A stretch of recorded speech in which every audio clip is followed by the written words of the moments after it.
안녕하세요. 오늘은 계시록 5장 어린 양과 봉해진 두루마리입니다. 4장에서는 하나님의 보좌를 말씀하였습니다. 5장은 봉해진 두루마리와 함께 어린 양에 대한 말씀입니다. 7인으로 봉해진 두루마리에 대해서는 서론 다음에 저의 영상 7인의 성경적 의미에서 나누었습니다. 오늘은 성경 본문 말씀에 따라 7인으로 봉해진 두루마리와 그 7인을 떼게 합당하신 어린 양, 그리고 두루마리를 취하신 어린 양께 드리는 경배로 나누어 살펴보도록 하겠습니다. 1. 봉해진 두루마리와 그 7인을 떼게 합당하신 어린 양. 이 부분은 계시록 5장 1에서 6절까지입니다. 먼저 1절부터 5절까지의 말씀을 읽겠습니다. 내가 봄에 보좌에 앉으신 이의 오른손에 두루마리가 있으니 안팎으로 쏟고 7인으로 봉하였더라. 또 봄에 힘있는 천사가 큰 음성으로 외치기를 누가 그 두루마리를 펴며 그 인을 떼게 합당하냐 하나 하늘 위에나 땅 위에나 땅 아래에 능히 그 두루마리를 펴거나 보거나 할 자가 없더라. 그 두루마리를 펴거나 보거나 하기에 합당한 자가 보이지 아니하기로 내가 크게 울었더니 장로 중에 한 사람이 내게 말하되 울지 말라. 유대 지파의 사자 다윗의 뿌리가 이겼으니 그 두루마리와 그 7인을 떼시리라. 이 말씀은 4장과 이어지는 말씀입니다. 4장에서 하늘의 보호자에 앉으신 분의 오른손에 두루마리가 있습니다. 그 두루마리는 안팎으로 쓰여 있는데 7인으로 봉해져 있습니다. 그런데 문제는 그 두루마리를 떼기에 합당한 자가 없다는 것입니다. 하늘 위에도 땅 위에도 땅 아래에도 그 두루마리를 펴거나 보거나 할 자가 없습니다. 그 두루마리를 펴거나 보거나 하기에 합당한 자가 없어서 요한은 크게 울었다고 말합니다. 24장로 중에 한 사람이 요한에게 울지 말라고 말합니다. 유대 지파의 사자 다윗의 뿌리가 이기셨으므로 그 인봉을 떼실 것이기 때문이라는 것입니다. 유대 지파의 사자 다윗의 뿌리는 누구입니까? 사자는 다스리고 심판하는 왕을 의미합니다. 야곱은 아들들을 축복할 때 유다에게서 왕이 나와 이스라엘을 통치할 것인데 실로가 오실 때까지 이를 것이라고 말하였습니다. 창세기 49장 10절. 실로는 메시아를 의미합니다. 공동 번역은 참으로 그 자리를 차지할 분으로 번역하였습니다. 예수님은 참으로 왕의 자리를 차지하실 분으로 유대 지파의 사자이십니다. 누가복음 1장 31에서 33절. 뿌리는 근원을 의미합니다. 예수님은 육신으로 다윗의 자손으로 태어나셨고 그렇게 불렸습니다. 이에 대해 예수님은 다윗이 쓴 시편 110편 1절 말씀을 인용하시면서 다윗이 주라고 했는데 어찌 내가 그의 자손이 되겠느냐 라고 말씀하셨습니다. 다윗은 주께서 내 주께 이르시되 라고 그의 자손으로 오실 예수님을 주라고 말했습니다. 예수님의 근본은 상고의 영원에 있습니다. 예수님은 태초부터 계신 하나님이십니다. 하나님이신 그분은 다윗의 뿌리이십니다. 누가복음 3장 38절. 예수님은 유대 지파의 사자 다윗의 뿌리이십니다. 그분만이 이기심으로 말미암아 그 두루마리와 그 7인을 떼실 수 있습니다. 6절입니다. 내가 또 보니 보좌와 내 생물과 장로들 사이에 한 어린 양이 서 있는데 일찍이 죽임을 당한 것 같더라. 그에게 7뿔과 7눈이 있으니 이 눈들은 온 땅에 보내심을 받은 하나님의 7 영이더라. 5절에서는 유대 지파의 사자를 말씀하셨는데 등장한 것은 사자가 아니라 어린 양입니다. 그리고 계시록에서 예수님은 계속 어린 양으로 불립니다. 일찍이 죽임을 당한 것 같은 어린 양이 보좌와 네 생물과 장로들 사이에 서 있습니다. 그분은 사자로 오시기 전에 먼저 어린 양으로 오셔야 했습니다. 어린 양은 아담 이후 모든 인류가 고대해온 속량자이십니다. 어린 양은 계시록에서만이 아니라 성경 전체에서 특별한 의미를 가집니다. 어린 양에 대한 성경의 말씀들을 살펴보겠습니다. 먼저 아담의 가죽옷과 아벨의 어린 양의 제사입니다. 아담과 하와가 타락한 후 창세기 3장 15절에 여자의 후손을 통해서 인류를 회복할 것을 약속하신 하나님께서는 아담과 하와에게 가죽옷을 입혀주십니다. 창세기 3장 21절. 그것은 양을 잡아 가죽옷을 입고 살게 하셨음을 말하는 것이 아닙니다. 이 말씀은 구원의 옷을 내게 입히시며 공의의 겉옷을 내게 더하시미와 비슷한 표현으로 보아야 할 것입니다. 이사야 61장 10절. 자세한 설명은 없지만 아담은 하나님의 명령에 따라 어린 양을 잡아 그 피로 제사를 드렸고, 하나님은 죄를 덮는 의를 가죽옷으로 말씀하신 것으로 볼 수 있습니다. 이는 아벨의 제사에서 찾을 수 있습니다.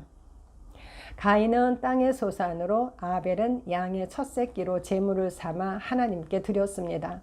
하나님께서는 아벨의 제사는 받으셨지만 가인의 제사는 받지 않으셨습니다.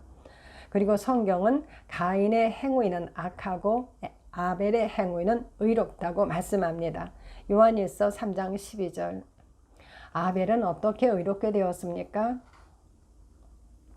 히브리서 11장 4절입니다. 믿음으로 아벨은 가인보다 더 나은 제사를 하나님께 드림으로 의로운 자라 하시는 증거를 얻었으니 하나님이 그 예물에 대하여 증언하심이라. 그가 죽었으나 그 믿음으로써 지금도 말하느니라. 히브리서는 믿음으로 아벨은 가인보다 더 나은 제사를 드림으로 하나님께 의로운 자라는 증거를 얻었다고 말씀합니다. 그는 믿음으로 가인보다 더 나은 제사를 드렸습니다. 그런데 이어서 하나님이 그 예물에 대하여 증언하심이라고 말씀합니다. 즉 그가 하나님께 의로운 자라는 증거를 얻은 것은 예물에 대한 것인데 믿음으로 드렸다는 말씀입니다. 아벨은 어린 양을 드리면서 어떤 믿음이 있었다는 것입니다. 그 믿음은 아버지 아담의 범죄를 속량하고 뱀의 머리를 상하게 할 진짜 어린 양에 대한 믿음입니다. 아담은 그의 자녀들에게 자신들의 범죄와 하나님의 약속을 말하였을 것입니다. 또한 그는 어린 양의 제물을 하나님께 드릴 것을 가르쳤을 것입니다. 아벨은 믿음으로 어린 양을 하나님께 드림으로 하나님께 의로운 자라는 증거를 얻었습니다. 그는 죽었지만 그 믿음으로써 지금도 그것을 말합니다. 욥은 이 땅에 임하실 속량자를 기다렸습니다. 욥기 19장 25절. 이는 아담 이후 인류는 속량자를 기다리며 어린 양의 제사를 드리고 있었음을 보여줍니다. 모든 어린 양의 제사는 참 어린 양이 오셔서 드릴 제사를 담보로 죄가 가려지고 의인으로 불리게 됩니다. 다음은 아브라함의 어린 양입니다. 아브라함은 하나님의 명령에 따라 모리아산에서 이삭을 번제로 드리려고 잡으려 했습니다. 그때 하나님께서는 멈추게 하십니다. 아브라함은 수풀에 걸린, 즉 하나님께서 친히 준비하신 순양으로 아들을 대신하여 번제로 드립니다. 그리고 그는 그 땅 이름을 여호와 이레라고 하였습니다. 여호와 이레는 여호와께서 준비하심이란 뜻입니다. 하나님께서 번제할 참 어린 양을 준비하십니다. 다음은 이스라엘의 유월절 어린 양입니다. 출애굽기 12장에서 하나님은 이스라엘에게 유월절 어린 양을 말씀합니다. 애굽의 10번째 재앙에서 이스라엘을 넘어가게 하는 대속양입니다. 그들은 하나님의 명령에 따라 어린 양을 잡아 그 피를 문설주와 인방에 바르고 고기를 먹는 유월절을 지켰습니다. 그것을 통하여 모든 장자의 죽음인 애굽의 재앙에서 한 사람도 죽지 않았습니다.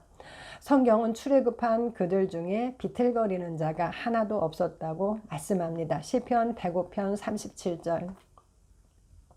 바울은 말합니다. 우리의 유월절 양 곧 그리스도께서 희생되셨느니라. 고린도전서 5장 7절. 이스라엘을 애굽의 10번째 재앙에서 넘어가게 한 유월절 양은 어린 양이신 예수님에 대한 하나의 예표이고 그림자입니다. 우리의 유월절 양이신 그리스도께서 희생되셨습니다. 우리는 그분의 살과 피를 먹고 마심으로 영생을 얻었고 사망에서 생명으로 옮겨졌습니다. 하나님은 유월절 양이신 그리스도를 통하여 하나님의 진노의 심판에서 우리를 넘어가게 하셨습니다. 로마서 5장 9절. 다음은 이사야 53장의 어린 양입니다. 이사야 53장 7절입니다. 그가 곤욕을 당하여 괴로울 때에도 그의 입을 열지 아니하였으며 마치 도수장으로 끌려가는 어린 양과 털 깎는 자 앞에서 잠잠한 양같이 그의 입을 열지 아니하였도다. 이사야 52장 13절부터 53장 마지막 절까지에는 어린 양이신 예수님의 대속 사역을 말씀합니다.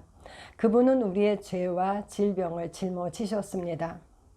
세례 요한은 예수님을 세상 죄를 지고 가는 하나님의 어린 양이라고 하였습니다. 그분은 온 세상의 죄를 짊어지신 하나님의 어린 양이십니다.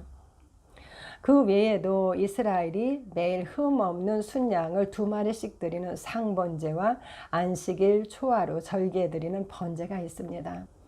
히브리서 10장 10에서 12절 14절 말씀입니다. 이 뜻을 따라 예수 그리스도의 몸을 단번에 들이심으로 말미암아 우리가 거룩함을 얻었노라. 제사장마다 매일 서서 섬기며 자주 같은 제사를 드리되 이 제사는 언제나 죄를 없게 하지 못하거니와 오직 그리스도는 죄를 위하여 한 영원한 제사를 드리시고 하나님 우편에 앉으사 그가 거룩하게 된 자들을 한 번의 제사로 영원히 온전하게 하셨느니라. 제사장마다 매일 서서 섬기며 자주 같은 제사를 드렸지만 이 제사는 언제나 죄를 없게 하지 못하였습니다. 그러나 어린 양이신 그리스도께서 자신을 단번에 드리심으로 말미암아 우리는 거룩함을 얻었습니다. 그분은 한 영원한 제사를 드리시고 하나님 우편에 앉으셨습니다. 그분의 한 번의 제사로 영원히 우리를 온전하게 하셨습니다. 그러므로 이제 죄를 위하여 다시 제사 드릴 것이 없다고 말씀합니다. 히브리서 10장 18절. 예수님께서는 어린 양으로 오셔서 창세기 3장 15절에서부터 약속한 그 일을 이루셨습니다. 어린 양을 담보로 드려졌던 모든 제사가 완결되었습니다. 그런데 요한은 그 어린 양은 일찍이 죽임을 당한 것 같더라 라고 말합니다. 고린도전서 2장 7절입니다. 오직 은밀한 가운데 있는 하나님의 지혜를 말하는 것으로서 곧 감추어졌던 것인데 하나님이 우리의 영광을 위하여 만세전에 미리 정하신 것이라. 하나님께서는 인류가 타락할 경우 예수 그리스도가 대속양이 되어 속량하실 것을 만세전에 미리 정하셨습니다. 이것은 하나님의 지혜로 감추어졌던 것입니다. 하나님의 마음에서 예수님은 일찍이 죽임당하신 어린 양입니다. 이어서 요한은 그에게 7뿔과 7눈이 있으니 이 눈들은 온 땅에 보내심을 받은 하나님의 7영이더라 라고 말합니다. 그 어린 양에게 7뿔이 있습니다. 7은 하나님의 숫자로 완전함을 나타냅니다. 뿔은 권세를 상징합니다. 어린 양의 권세는 완전합니다.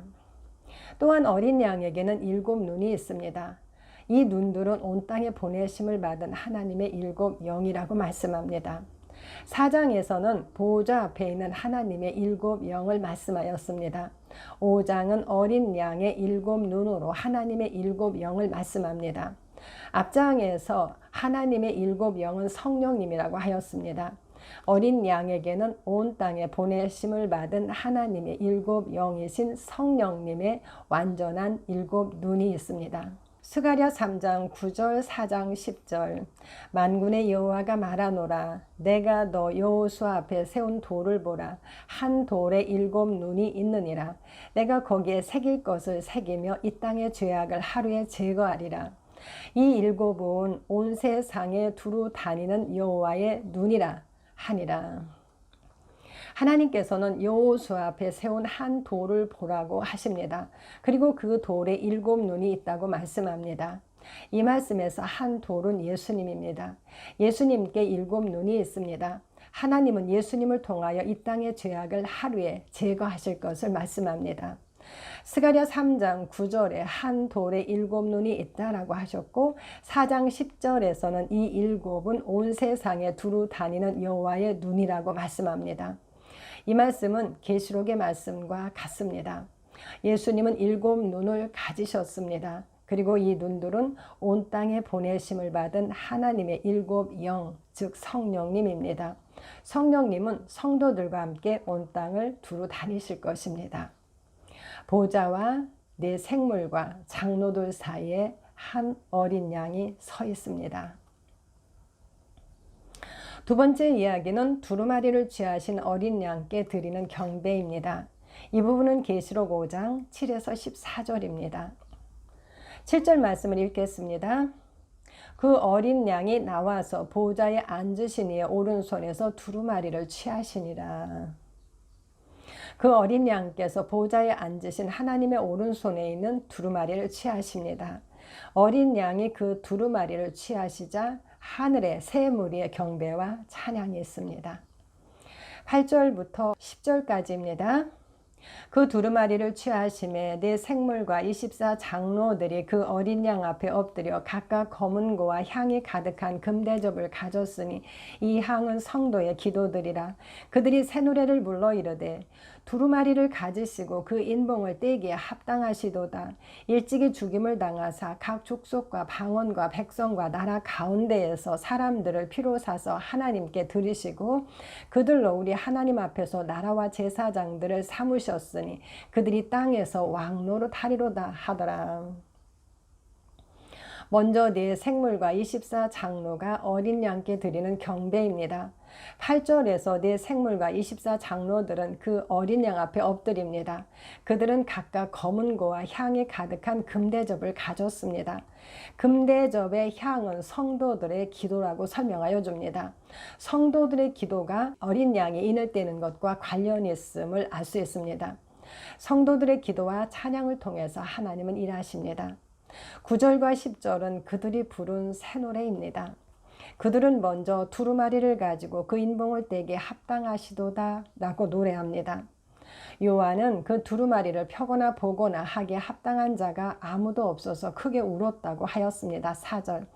그런데 그분은 이기심으로 일찍이 죽임을 당하심으로 그 인봉을 떼기에 합당하십니다. 5절 9절.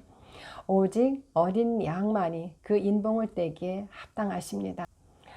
다음은 그분이 일찍이 죽임 당하심으로 각 족속과 방언과 백성과 나라 가운데에서 사람들을 피로 사서 하나님께 드리셨고 그들을 하나님 앞에서 나라와 제사장으로 삼으셨으므로 그들이 땅에서 왕노릇 할 것을 노래합니다.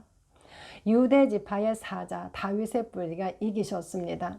그분은 우리를 사랑하셔서 그의 피로 우리 죄에서 우리를 해방하시고 그의 아버지 하나님을 위하여 우리를 왕과 제사장으로 삼으셨습니다. 계시록 1장 6절. 그들은 땅에서 왕노릇합니다. 그들은 이기신 그리스도와 더불어 천년 즉 영원히 왕노릇하는 자들입니다. 계시록 20장 4절 6절. 또한 그분은 그들을 왕과 제사장으로 삼으셨으므로 7인을 떼시기에 합당하십니다. 그들은 말씀의 검을 가지고 이기고 또 이길 것입니다. 7인은 7 나팔과 7 대접으로 이어집니다. 죽임당하신 어린 양이 그 인봉을 떼심으로 교회와 함께 하시는 하나님의 구속사는 이루어집니다. 11절 12절입니다. 내가 또 보고 들으니 보호자와 생물들과 장로들을 둘러선 많은 천사의 음성이 있으니 그 수가 만만이요 천천이라. 큰 음성으로 이르되 죽임을 당하신 어린 양은 능력과 부와 지혜와 힘과 존귀와 영광과 찬송을 받으시기에 합당하도다 하더라. 11절과 12절은 만만이요 천천인 천사들이 어린 양께 드리는 경배입니다. 보호자와 생물들과 장로들을 둘러선 만만이요 천천인 천사들도 죽임을 당하신 어린 양을 찬양합니다. 죽임을 당하신 어린 양은 능력과 부와 지혜와 힘과 존귀와 영광과 찬송을 받으시기에 합당하도다. 5장 6절입니다. 한 어린 양이 서 있는데 일찍이 죽임을 당한 것 같더라. 5장 9절입니다. 일찍이 죽임을 당하사. 5장에서 어린 양의 죽임 당하심을 3번 말씀하여 성경의 원리대로 확증하였습니다. 어린 양의 죽으심보다 위대한 것은 없습니다. 그렇습니다. 죽임을 당하신 우리 주 예수 그리스도는 능력과 부와 지혜와 힘과 존귀와 영광과 찬송을 받으시기에 합당하십니다. 13절 14절 말씀입니다. 내가 또 들으니 하늘 위에와 땅 위에와 땅 아래와 바다 위에와 또 그 가운데 모든 피조물이 이르되 보호자에 앉으신 이와 어린 양에게 찬송과 존귀와 영광과 권능을 세세토록 돌릴지어다 하니 내 생물이 이르되 아멘 하고 장로들은 엎드려 경배하더라. 4장에서는 네 생물과 24장로가 보호자에 앉으신 하나님께 경배하였습니다. 5장에서는 네 생물과 24장로 그리고 그들을 둘러싼 많은 천사들이 일찍이 죽임을 당하신 어린 양을 경배하였습니다. 그리고 5장 마지막에서는 하나님께서 창조하신 모든 피조물이 보호자에 앉으신 하나님과 어린 양에게 경배하고 찬양합니다. 하늘 위에와 땅 위에와 땅 아래와 바다 위에와 또 그 가운데 모든 피조물입니다. 지음을 받은 모든 피조물은 그분을 찬양함이 마땅합니다. 시편 148편 5절. 또한 성경은 피조물이 썩어짐의 종로로 탄 데서 해방되어 하나님의 자녀들의 영광의 자유에 이르는 것을 바란다고 말씀합니다. 로마서 8장 21절. 구원하심은 오직 보호자에 앉으신 하나님과 어린 양에게 있습니다. 계시록 7장 10절. 그러므로 하나님과 죽임당하신 어린 양을 찬양하고 높입니다. 보호자에 앉으신 하나님과 어린 양에게 찬송과 존귀와 영광과 권능을 세세토록 돌릴지어다. 그러자 네 생물이 아멘 합니다. 장로들은 엎드려 경배합니다. 이렇게 계시록 5장 말씀을 함께 살펴보았습니다. 보호자에 앉으신 이의 오른손에 아무도 펴거나 보거나 할 수 없는 봉해진 두루마리가 있습니다. 그러나 이 계심으로 그 인봉을 떼게 합당하신 유대 지파의 사자 다윗의 뿌리이신 어린 양이 등장합니다. 인류가 고대 해온 어린 양은 창세기 3장 15절에서부터 약속하신 구원을 이루셨습니다. 네 생물과 24장로들이 그리고 이어서 많은 천사들이 일찍이 죽임을 당하심으로 인봉을 떼기에 합당하신 어린 양을 찬양합니다. 이어서 모든 피조물들이 보호자에 앉으신 하나님과 어린 양께 찬송과 경배를 드리고 네 생물과 24장로들도 엎드려 경배합니다. 보호자에 앉으신 이와 어린 양에게 찬송과 존귀와 영광과 권능을 세세토록 돌릴지어다. 아멘. 오늘 나눈 계시록 5장은 서론 다음에 나눈 저의 영상들과 이어집니다. 그러므로 우선은 계시록 전체를 오늘로 마무리합니다. 우리를 위해 죽으시고 승리하신 주님께서 주시는 계시록의 말씀들이 성도들에게 귀한 양식이 되기를 기도합니다. 그동안 함께 해주셔서 감사합니다.